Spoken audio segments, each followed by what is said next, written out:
Hello, friends. It's Lisa Williams. I am the Chief Inspiration Officer here at Perfect Side Gigs.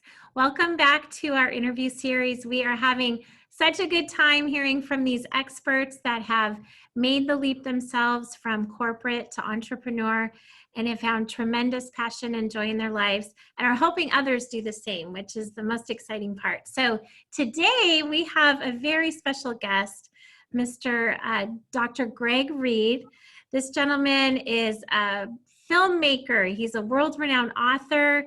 He has been and built so many companies in his past and is helping others with the journey in their life, is a wonderful father, and I'm just so pleased to have you on our show. Thank you, Dr. Greg, for joining us.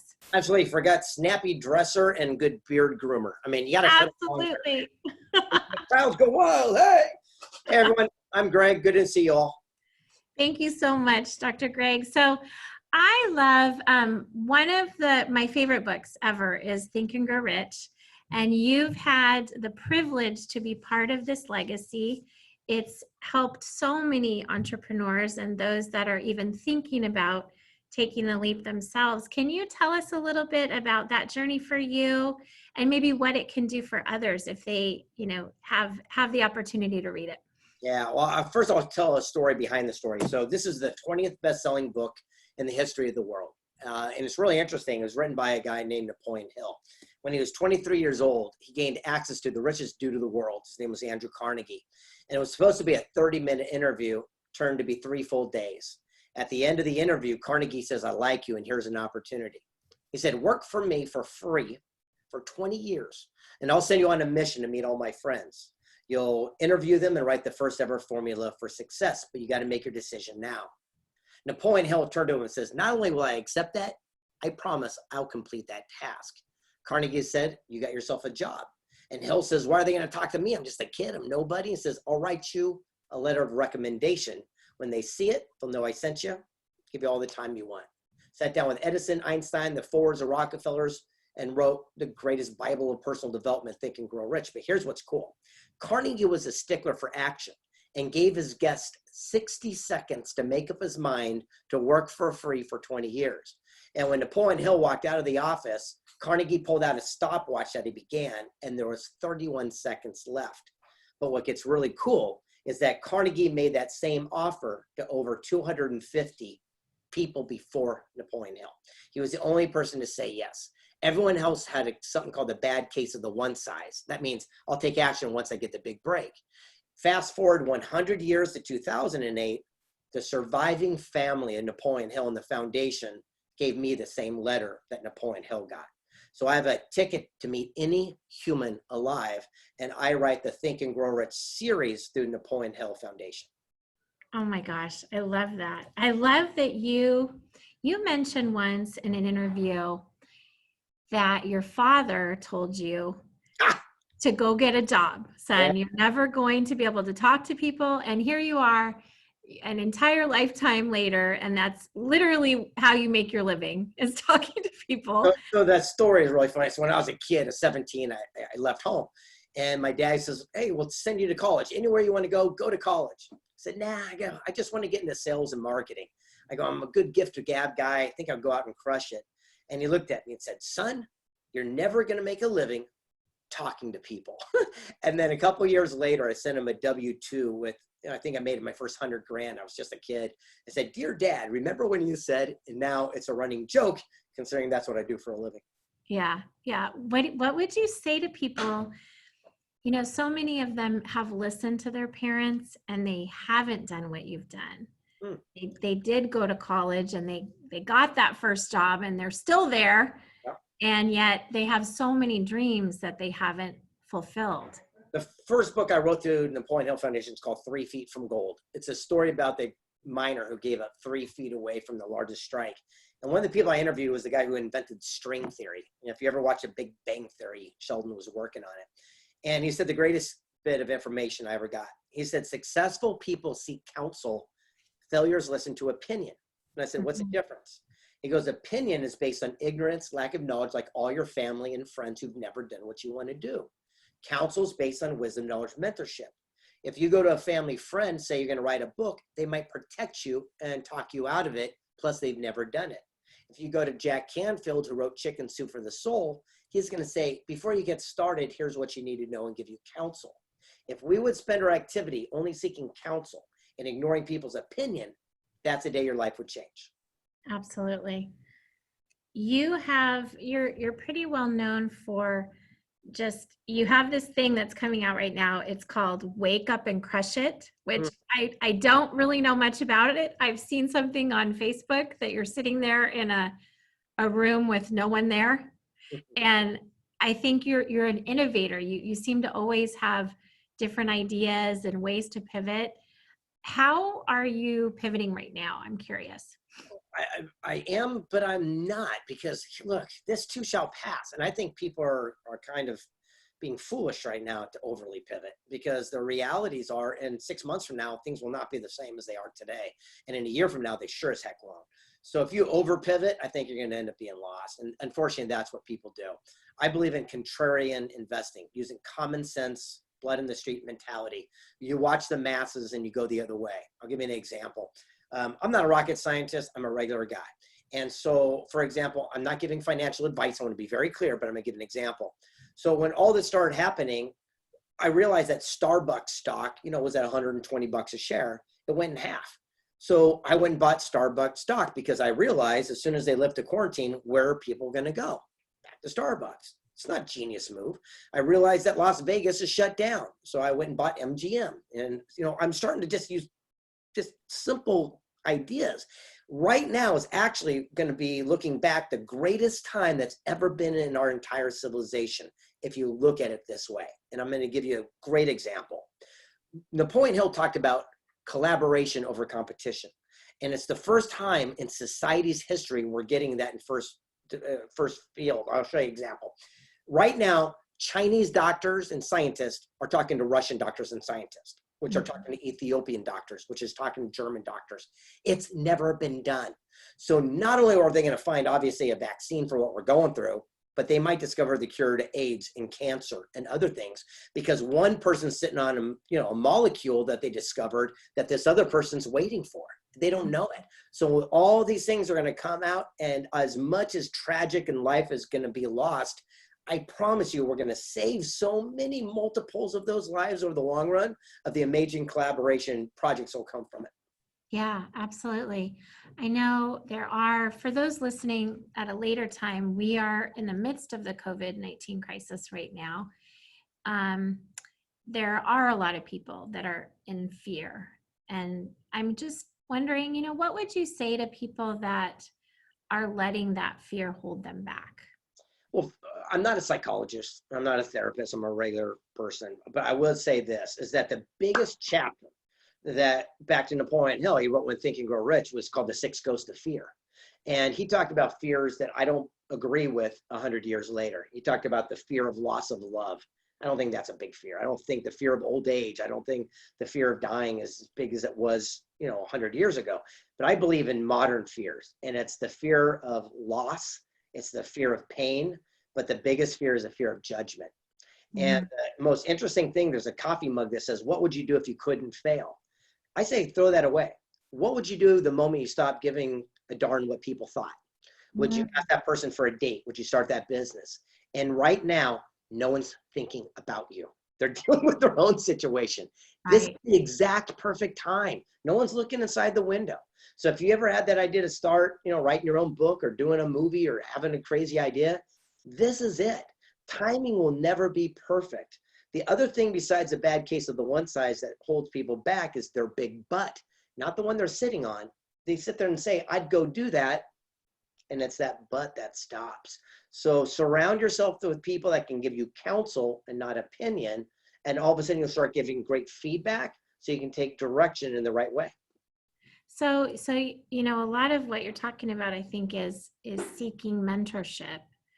Now, I really would like to understand tactically, when you were young, did you actively seek mentors? Did you have them just already around you? And what would you say to people that Millionaire Mentor? So this is the first book I ever wrote. It's called The Millionaire Mentor. And that's the way it is. And people think I mentor millionaires, but I work with inner city gang kids in San Diego. And so as I drive up in a new car, they call me the millionaire mentor, became a badge of honor. And I believe in the power of multiple mentors. So for example, I got a great mentor that teaches me by backhand in tennis, but I don't ask that person for financial counsel. Same thing as I don't ask my accountant for my, advice for, running my businesses any more than my, public speaking career. So I seek people that are getting the results that I want for myself, and then I ask them for that guidance. And then you honor that mentor by actually taking action. I'll give you an example. When I wanted to become a public speaker, there's this guy out there named Les Brown. He's a motivational legend. And I said, give me one nugget of what I should do. And he did. And I hunted him down a month later and said, last month you gave me a nugget. I did it. Here's my results. What should I do next, sir?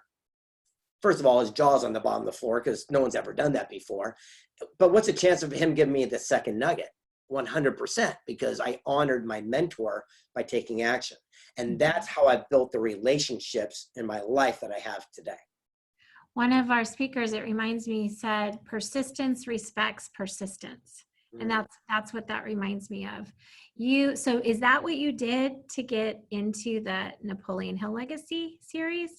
That, and also specificity. We can come back to that. But the Think and Grow Rich situation was interesting. Charlie Tremendous Jones was another motivational legend. And he had a quote that says that you're the same today as you'll be in 5 years, except for two things: the people you meet and the books you read. And he was my number one main guide in this industry. And before he passed away, he started a fellowship of a nonprofit that went on to impact the lives of millions of people. And he invited the biggest names in the industry. I won't name drop you, but the biggest names in the world, and me. I have no idea how I got on this list.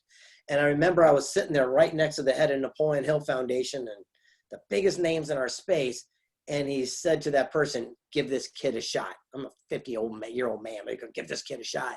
And by opening that door of opportunity, went on for me now to impact the lives of people around the globe. Mm-hmm. Yeah. When you think about right now, I have this question I've been asking people. So think ahead, let's say maybe 20 years.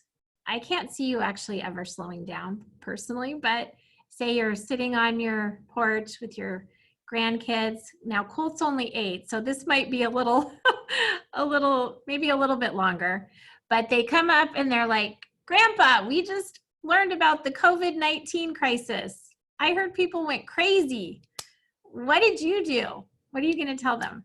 I got rich and I impacted a lot of lives. And it's an interesting thing because you can do good and do well at the same time.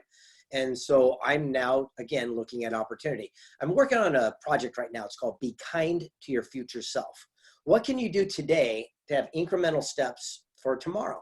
So for example, a year and a half ago, I was hanging out with my billionaire friends and I said, what should we do for the future? And they said, well, I'm not, again, a rocket scientist, but if you look at the housing prices and the stocks, everything's going to bubble again. We didn't know it'd be this, obviously, but we knew it was going to bubble.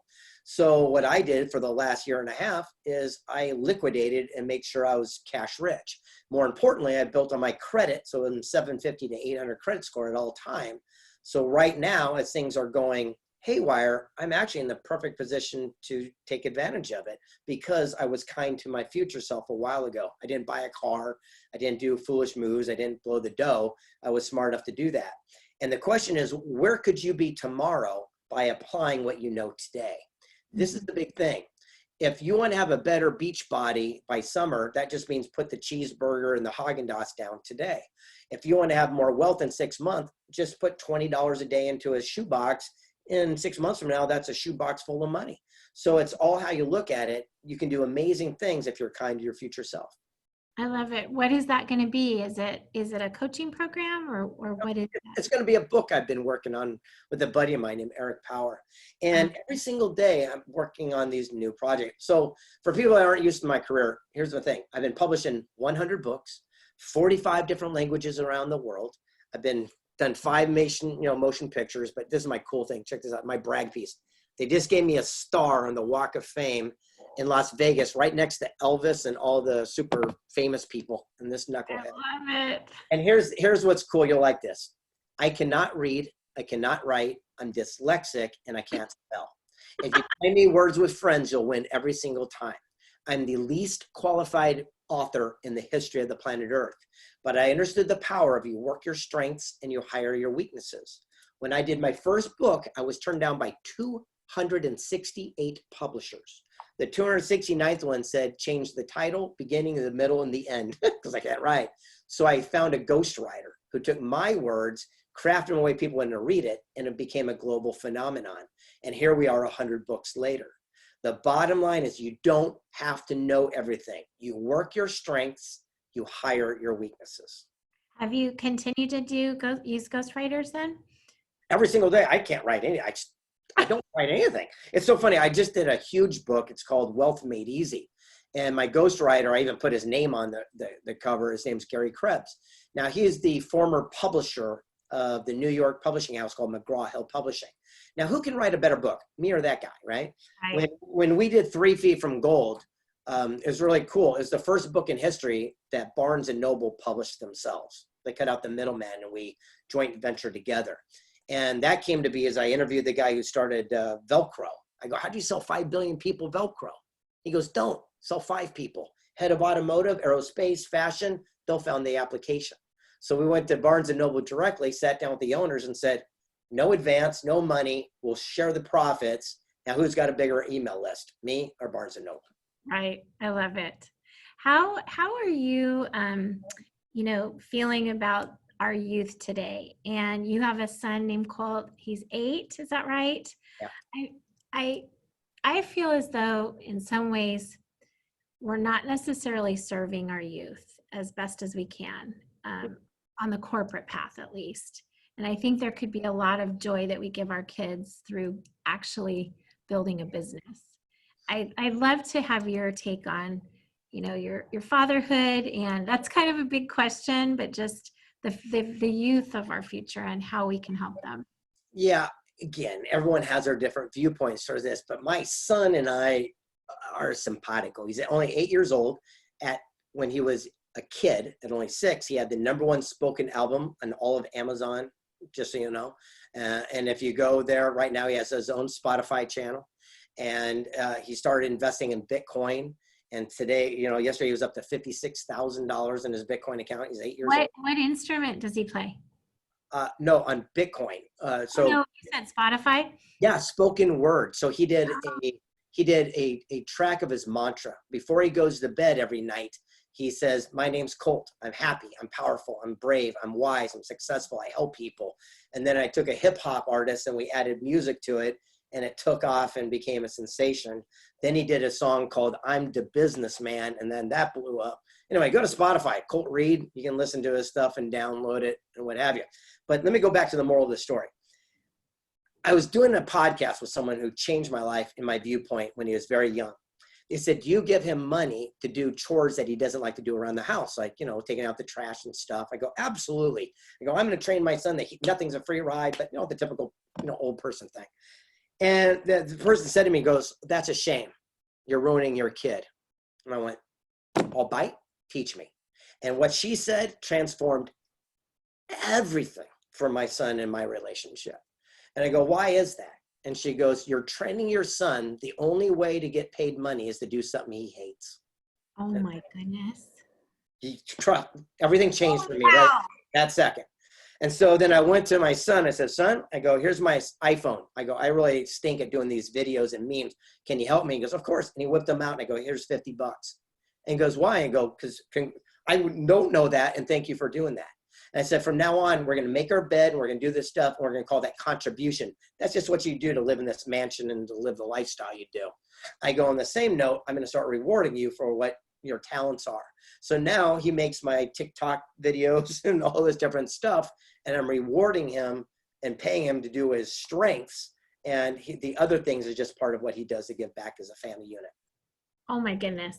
I know, right? Giving me so much to think about right now. My 12-year-old loves TikTok. Yeah, and that's the whole thing. Why aren't we rewarding our kids? We're training them wrong. And so my brain started changing. So for today, before we did these interviews this morning, woke up, I opened up Fidelity, my stock account, and I transferred money and I said, this is your money. Let me teach you about stock. And then I showed him exactly how stocks work. And then I sat there and said, what would we invest in? I go, key to principles of all investment is what? He goes, buy low, sell high. I go, so what's low right now? And he started looking at it. And at the end of the day, he picked Dick's Sporting Goods because all the stores are shut down. And he goes, as soon as summer hits and we're out, everyone's going to buy baseball bats and stuff.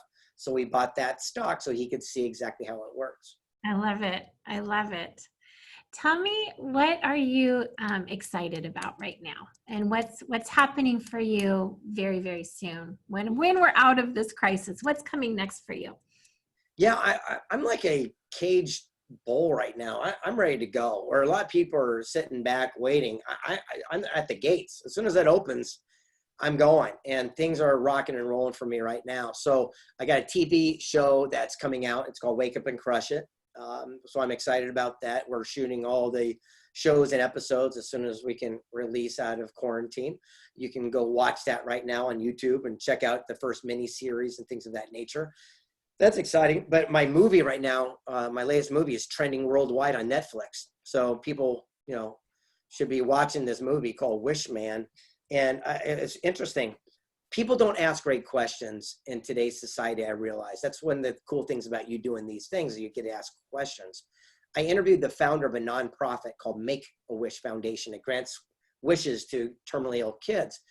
And in the interview, it was real simple. I asked a question that changed my life, his life, and everyone's lives. And I said, here's the question. What did you ask for? What was your wish?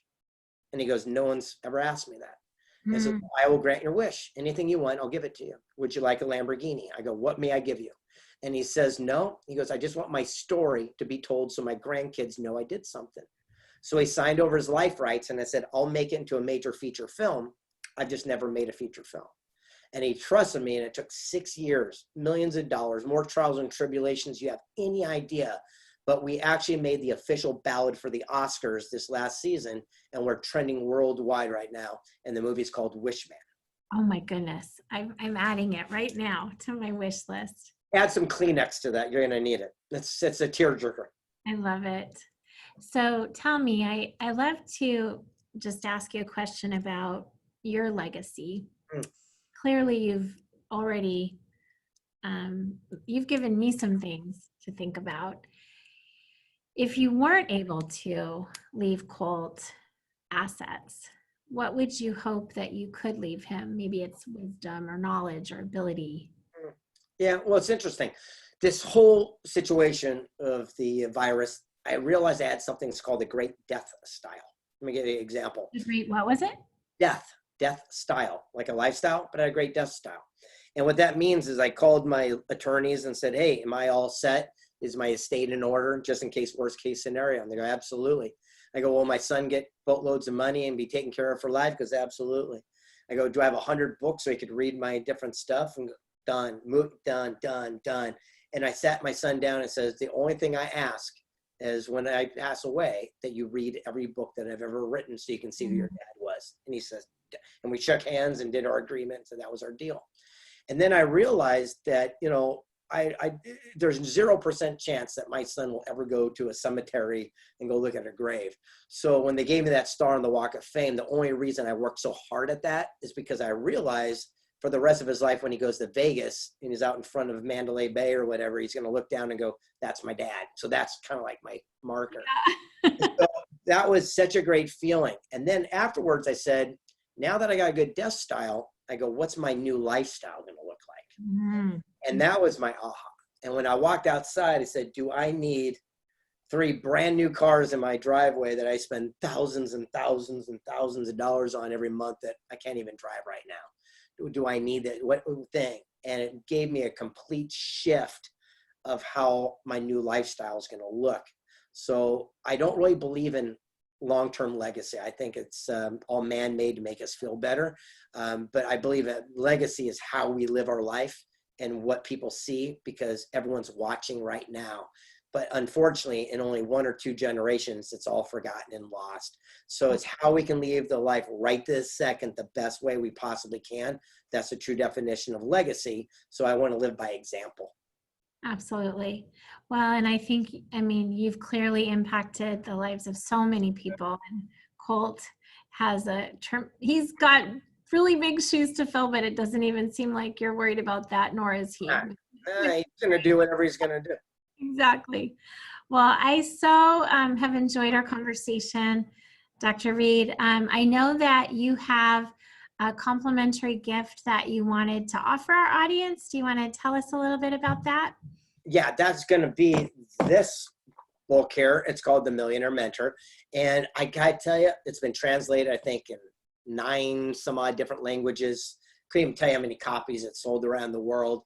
And you'll love it. One of my quotes that's from this book was shared 37 million times last year, by the way. It's pretty cool. And again, remember, what if I would have quit after 50 rejections or 80 or 100 or 220 or 50 or whatever? And if I did, no one would have ever saw this. And this quote, you've probably seen it on the internet. It says, a dream written down with a date becomes a goal broken down becomes a plan, and a plan backed by action makes your dreams come true. And throughout the entire book, no big words were harmed, and no, writing this book, I stop and do these little quotes and stuff like this, and everyone will get a free copy of this. But I haven't given you my nuggets yet. I gotta give you 2 nuggets, and then you can hang up on. Okay, cool. What if God granted every wish and every prayer that we ever asked for, but we didn't like the packaging, so we sent it away? So you sat there and said, God, I need $100. God, Lord, I need $100. I'll do anything for $100. A guy pulls up in a pickup truck. It's full of aluminum cans and says, I'm running late for a meeting. Take these off my hands. You can cash them in. They're worth $100. You go, I don't want those stinky things. Well, you asked, you prayed, it was delivered, but you didn't like the packaging. So he sent on his way. Successful people understand the power of be careful what you ask for, because you might just get it. It just might be delivered in a way you're not expecting. So one, be very cautious and careful with our words, and you can honor your God, you can honor the universe, you can honor by actually having appreciation and gratitude for what is delivered, especially when it's given to you on a silver platter. And then this is my final word of food for thought. This changed my entire existence on planet Earth here. It's called CPC. It's about having accountability and responsibility for everything that happened. Stop blaming other people for your bad choices. And it works like this: CPC, clues, patterns, choices. I go out on a first date. I'm a single guy. She's 20 minutes late. That's a clue. I go on the second, third, fourth date. She's 20 minutes late every time. That is a pattern. Now it is my choice whether I deal with it, adjust it, break up with her, yell at her, but it's not her fault. She just, it's not my job to try to change somebody. It's about accountability and responsibility for our own actions. It's the same thing as how many times you've seen someone in business, have a bad reputation. They cheat your friend. You do business with them because it'll be different. We get cheated and we're mad at that person. Right. We saw a pattern, Joy. It's the same thing as seeing a rattlesnake rattle, bite your kid's sister. You pet the snake, get bit, and you're mad at the snake.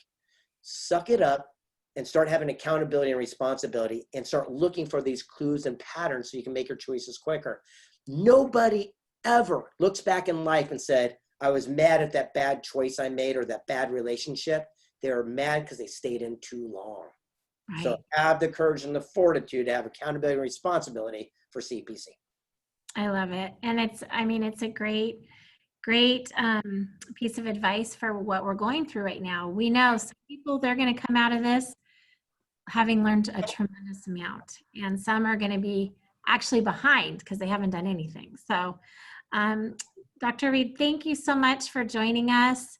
You have been brilliant. I hope to have time with you again. For our listeners and viewers, thank you for joining us on this wonderful journey of corporate to entrepreneur, where we've been hearing from so many special people that have shared a bit about their journey. I hope all of you stay safe and bless you in this life journey. We'll see you soon. Thanks, Dr. Reid. Bye.